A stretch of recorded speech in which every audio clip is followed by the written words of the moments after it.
నిన్న పత్రికలు నా యాత్ర గురించి, తెలంగాణ జాగృతి యాత్ర గురించి రాయడంతో పాటు కేసీఆర్ గారి ఫోటో లేకుండా యాత్ర చేస్తామనేటటువంటిది ప్రధానంగా ప్రచురించారు. ఎస్, కేసీఆర్ గారి ఫోటో లేకుండానే యాత్ర చేస్తాం. వారిని అగౌరవపరచడం లేదు. వారు ఉద్యమ నాయకుడు. వారు లేనిది తెలంగాణ రాదు, రాలేదు, ఇంపాసిబుల్. కానీ ఇవాళ వారు ఒక పార్టీకి అధ్యక్షులుగా ఉన్నారు.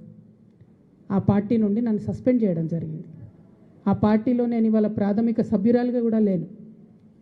నేను తెలంగాణ ప్రజల దగ్గరికి పోయి మళ్ళీ వాళ్ళ సమస్యలు ఏంటి తెలుసుకొని తెలంగాణ జాగృతి అనే సంస్థను పటిష్టం చేసేటటువంటి ఈ ప్రయత్నంలో కేసీఆర్ గారి ఫోటో పెట్టుకోవడం అంటే నైతికంగా నాకు కరెక్ట్ కాదు. అది చెట్టు పేరు చెప్పుకొని పండ్లు అమ్ముకోవాలనే ఆలోచన నాకు లేదు. ఆ చెట్టు నీడన ఉన్నన్ని రోజులు ఆ చెట్టును సంరక్షించాలని, ఆ చెట్టును దుర్మార్గుల బారి నుంచి కాపాడాలని నేను చెయ్యని ప్రయత్నం లేదు. ఇవాళ ఆ చెట్టు నీడ నాది కాదు అని చెప్పినప్పుడు ఇంకా ఆ చెట్టు పేరే చెప్పుకొని బతకాలనే ఉద్దేశం నాకు లేదు. నేను నా తువ్వ వెతుక్కుంటున్నా.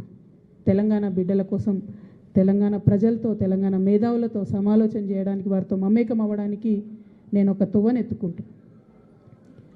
వారి ఫోటో పెట్టుకొని పోతే నైతికంగా నా విలువ ఉండదు. నైతికంగా అది నాకు కరెక్ట్ కాదు. నైతికంగా కరెక్ట్ కాని పని నేను చేయను. తెలంగాణ జాగృతి సంస్థ పెట్టినప్పటి నుంచి నేను బీఆర్ఎస్ పార్టీలో చేరే వరకు ఎన్నడూ కూడా కేసీఆర్ గారి ఫోటో పెట్టలేదు. ఆ రోజు ఆయన ఉద్యమ నాయకుడైనా అనేక కార్యక్రమాల్లో మేము పాల్గొన్నా. అప్పుడైనా ఇప్పుడైనా జయశంకర్ సార్ ఫోటోనే పెట్టినాం. నేను బీఆర్ఎస్ పార్టీలో ఎంపీగా గెలిచిన తర్వాత ఖచ్చితంగా సార్ ఫోటో పెట్టినాం, నేను కాదనట్లేదు. సో ఇదేదో సార్ కోసం అగౌరవం అన్నది కాదు. ఇది నా మారల్ కంపాస్ కరెక్ట్ కాదని చెప్తున్నది, నైతికంగా ఇది కరెక్ట్ కాదని చెప్తున్నది. కాబట్టి దీన్ని తప్పులు రాయకుండా నేను నా తరఫునే క్లారిటీ ఇస్తున్నాను. మీడియా మిత్రులు నిన్నటి నుంచి అత్యుత్సాహంతో చెప్తున్నారు కాబట్టి నా తరఫున నేను ఇచ్చేటటువంటి క్లారిటీ.